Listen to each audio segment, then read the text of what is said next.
अस्सलाम वालेकुम स्टूडेंट्स।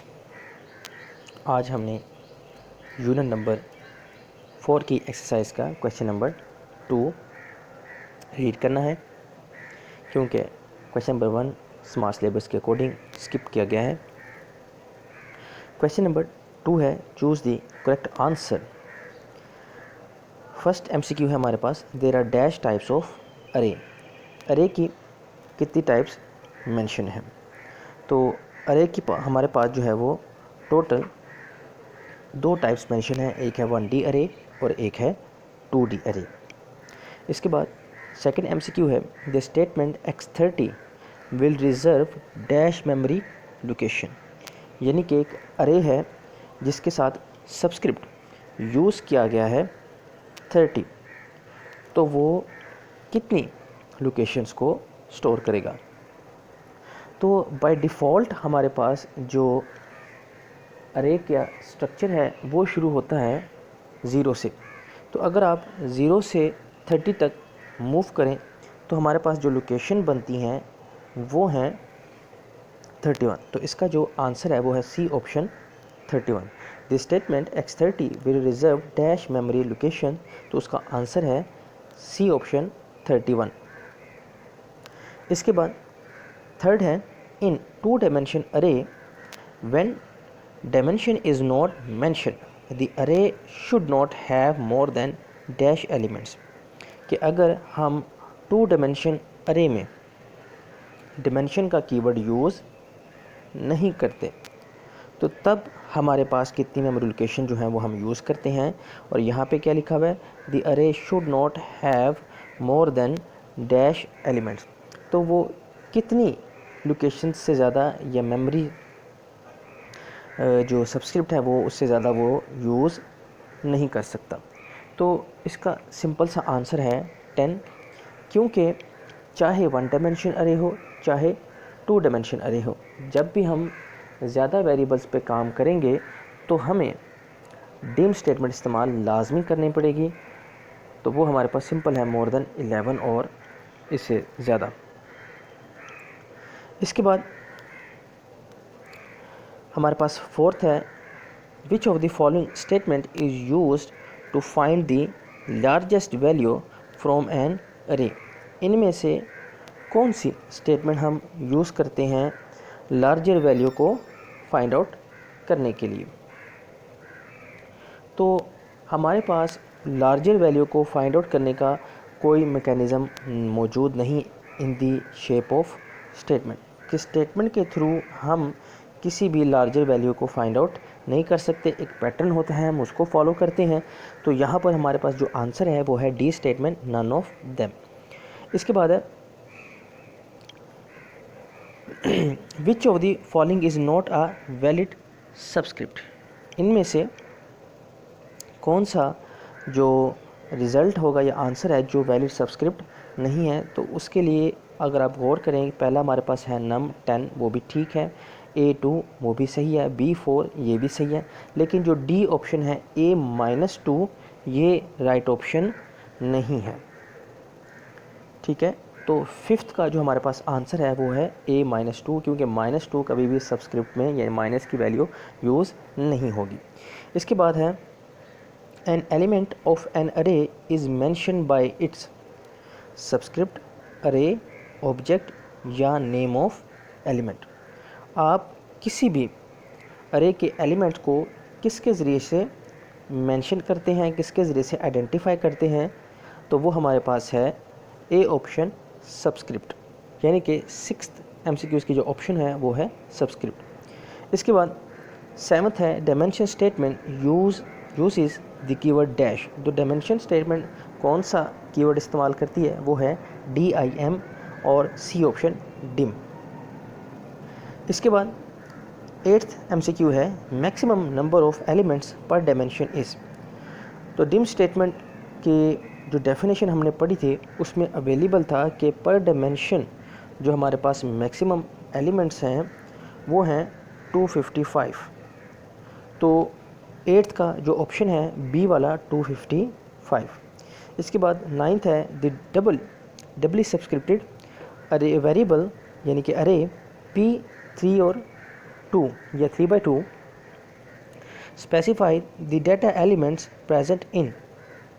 तो हमारे पास एक डबल सब्सक्रिप्टेड वेरिएबल है जिसके सब्सक्रिप्ट उन्होंने मेंशन किए हैं 3 और 2।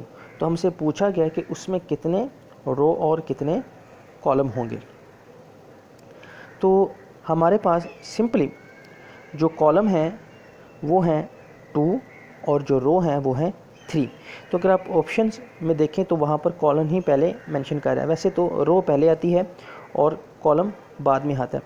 तो 3 रोज़ हैं और 2 कॉलम्स हैं, तो इसके लिए जो ऑप्शन बन रही है वो है option number C, column 2 and row 3, यानी कि 2 कॉलम होंगे और 3 रोज़ होंगी। इसके बाद 10th MCQ है, the statement dim C30/50 would reserve. तो डिम स्टेटमेंट 30/50 कितनी लोकेशंस को रिज़र्व कर सकता है।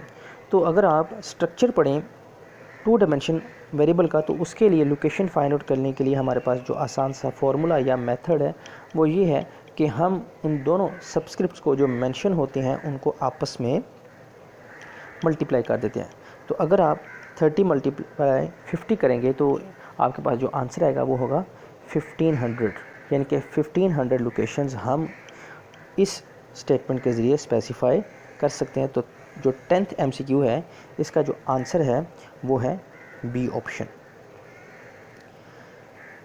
इसके बाद जो हमें गिवन है क्वेश्चन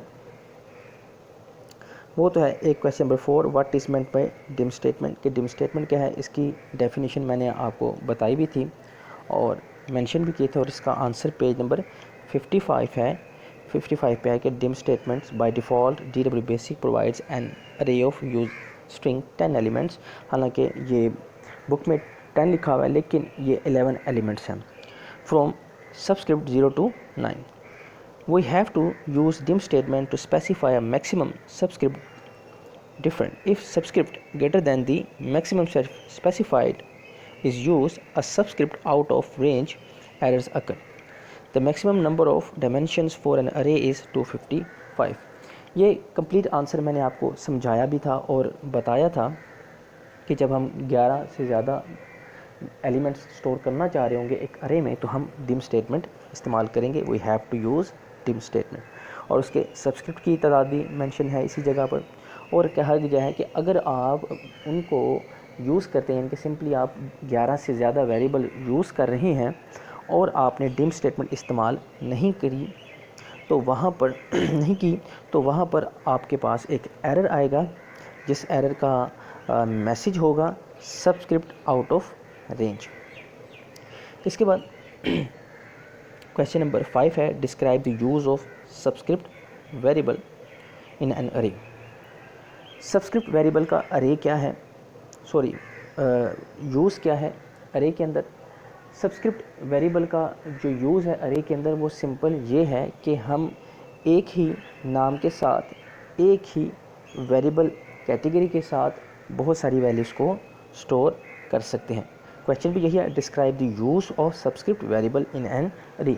एक सबस्क्रिप्ट वेरिएबल का यूज़ क्या है अरे में। तो अरे में सबस्क्रिप्ट वेरिएबल का यूज़ यही है कि हम एक ही नाम के साथ बहुत सारी वैल्यूज़ को स्टोर कर सकते हैं। हम बस उनका सबस्क्रिप्ट चेंज करेंगे और हम उन वैल्यूज़ को स्टोर करने के काबिल होंगे, जैसे कि A1, A2, A3, A4, इसी तरीके से स्कूल 1, स्कूल 2, स्कूल 3, और इस तरह जो भी आप कैटेगरी लेंगे आप उस कैटेगरी में बहुत सारे वैल्यूज़, बहुत सारे एलिमेंट्स को स्टोर कर सकते हैं। इसके बाद है question number 6, how would you fill and print the array. आप कैसे फिल और प्रिंट करते हैं एक अरे को।